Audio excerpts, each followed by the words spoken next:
Joining us now, CBS 4's Jim DeFede, host of Facing South Florida. And Jim, it's just been one bombshell after another. I know you might not have all the answers, but one lawmaker already calling for impeachment. Where is this headed?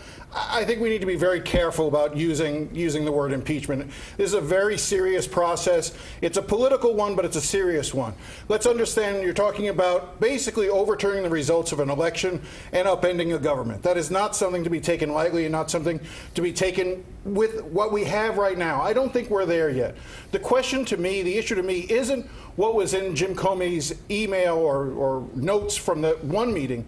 It's what's in the other notes that he has from the other meetings he's had with President Trump. I think that it's more than likely that if there are more of these extemporaneous notes that he took or contemporaneous notes that he took, they only tend to get worse for the president, and that's where this becomes more difficult for him. It really is something, as we take a look at this video of the ousted FBI director, that he could have played such an important role during the run-up to the election and continues to play such an important role even after having been fired as the FBI director. It does seem like his appearance, his testimony on Capitol Hill will be perhaps the defining moment of where we go from here. It is, and you have to start taking this all in its full context. I mean, you have to realize the series of events that have come to bring us to this point and just how fast they have come together. Watergate took years to unfold. This is taking weeks to unfold, and as I said, I don't think we're there yet. But when you do it in its totality, when you look at, you know, the president being warned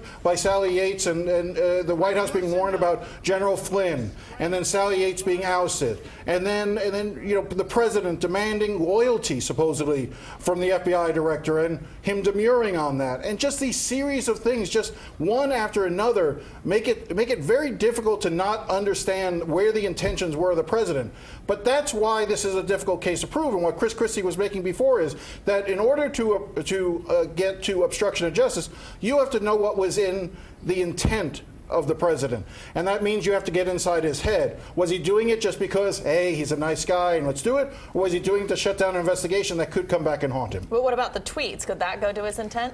Absolutely. You know, the White House said that one of the things that the White House put out yesterday was that the president has always been very supportive of the investigation and seeing it go to its fruition. His own tweets show that he's always considered this to be nothing more than a witch hunt, to be a fake story. He's offered nothing but disdain for this investigation. So it's not a stretch to imagine that he would want to try to shut it down in ways that he could. You know, Comey's testimony, though, to your point, is going to be must see, and that is going to be the moment when I think this country sort of decides which way they're going to go on this. Real quickly, Jim, we only have a couple seconds. The president saying today that no politician in history has been treated worse than him. Presumably that doesn't count the 4 U.S. presidents who have been assassinated. But what do you make of the president's statements today that he still feels as though he is the victim here? It shows that he still believes that he's a victim, but you know, what struck me about that moment and it hit me is here he is talking to a group of men and women who are going into the service, who are about to, you know, put their lives on the line for their country, and he's complaining about how he's being treated and how he's being abused, and as opposed to keeping the focus on them and their sacrifice, he's worried about how others are perceiving him. Jim DeFede is the host of Facing South Florida here on CBS 4. Jim, for your analysis, we thank you as always.